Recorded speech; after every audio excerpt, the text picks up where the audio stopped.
Well, as a limited company, not for profit, Menter Mon has about 5 primary assets. We are stood in one of them now, which is the town hall here in Llangefni, nearing the end of its construction phase. But we own 4 buildings of some stature on the island altogether, and we also own land in the southeast of the island, which we've converted into a nature reserve. That's 20 acres of pristine land on the island.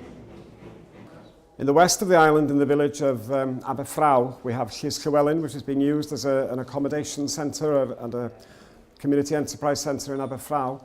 This building that we are currently in, the town hall in Llangefni, an important part of the asset base. We also own Prince's Pier, which is a waterfront property in the town of Menai Bridge in southern Anglesey, and also another waterfront property with heritage qualities related to it in Amlwch Port in the northeast of the island. The combined value of the assets lies at about 2 million, and they've been developed over a 3 to 4 year period. Operating in a stable way, we were low on balance sheet, and we've always put an awful lot of emphasis on retaining good relations with local authorities, levels of government, and it was through that process that this building that we're in now, which had been problematic for the local authority in the fact that it wasn't being used anymore. It was right in the middle of the market town of Llangefni, the main administrative centre of the island, and they didn't know what to do with it. So it became the subject of an asset transfer to Menter Mon from the local authority for £1. And that has, in its own way, began a process of acquiring other properties from the local authority at a discounted rate. And we made use of grant systems from various sources in order to be able to do that. And the way that we were selling it as a social enterprise ourselves was to provide a vision of what we intended to do with those buildings thereafter, so that they stayed in community ownership, but also became contributors to the local economy. Well, when you were acquiring or purchasing old properties, there are bound to be problems, both pre-construction, during construction, and probably after construction as well. This is a listed building, it's CADO registered, and therefore you have to retain the external character of the building. At the same time, we were trying to convert the building into something that would be economically viable, and that meant inserting 2 floors into the building. And trying to do that with an old building can be very difficult, and the geomorphic nature underground created quite a few problems for us when construction started. It was much more convoluted than we had expected. That caused additional works, additional delays. So there are certainly difficulties that are encountered at every stage of the process. I don't think any conversion of a large old building into a modern use, viable modern use, is ever easy. And you have to just press on and keep focused on the end game, really.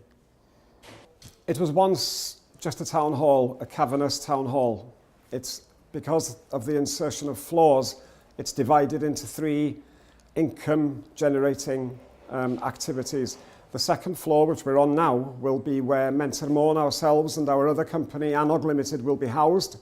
On the first floor, we are renting property to other social enterprises, and on the ground floor, the community floor, there'll be a combination of the hall itself, where events, the local market and so forth can be held, and there's also a room at the back where we are intending to do some work with music software for young people and have it used as a means of the more deprived young people in this area being able to get benefit out of the building, if you like. The idea is to have a business model that draws income from various sources, and the accommodation income will help fund the community-based activity that goes on here. I think what I've learned more than anything is that if you're trying to do this on your own as an enterprise for a single body, it is going to be challenging. Menter Mon is fortunate in that it's been in existence for 15 years. It's quite a large organisation. It's taking big risks with these projects that we were willing to take in order to seek improvement, and at a time when few others were willing to take those risks. What we've always tried to emphasise is that things like this are a shared enterprise with other partners, with the local authority, with Welsh Government. You know, I don't think that we're in a position where a social enterprise can be left alone to do something. It needs help always. We're at this transition phase where public and private sector investment is becoming more difficult. The third sector needs to step in, but we're in the transition period when everybody's a bit nervous about it all. I'm very much hoping that the models that we are pursuing here on the island will become the norm in time as everybody becomes more comfortable with the notion of social enterprises actually being able to make their newfound assets sustainable into the future. So keeping partners on board is very, very, very important indeed. Keeping the community on board is important and often more difficult, but certainly of crucial importance in all of this. And also not allowing factors, barriers, problems, niggly things to divert you from the end game, the end vision, however painful it is in the process. Those, I think, are the main messages that I would carry. What really unlocked this project and allowed it to proceed was the fact that it was eligible for the Big Lotteries Capital Asset Transfer Fund here in Wales, and we were amongst the first to bid for that money.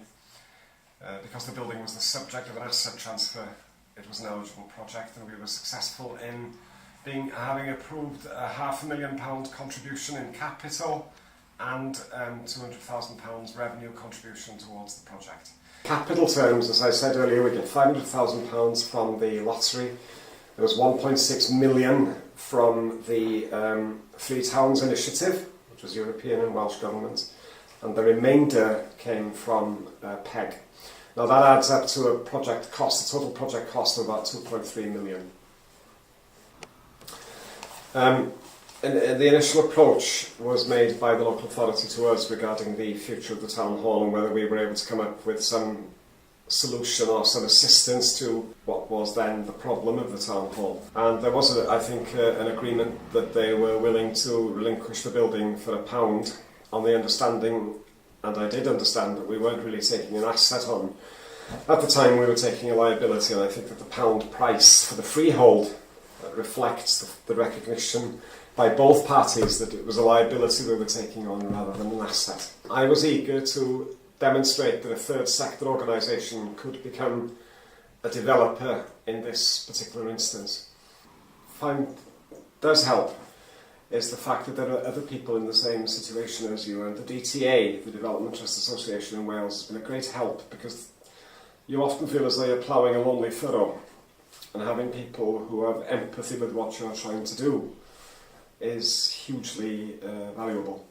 And we have good relationships with other social enterprises here in the northwest of Wales who are of a similar size to our own. The Gallery in Carnarvon is one of them. Antidwain Fawr is another.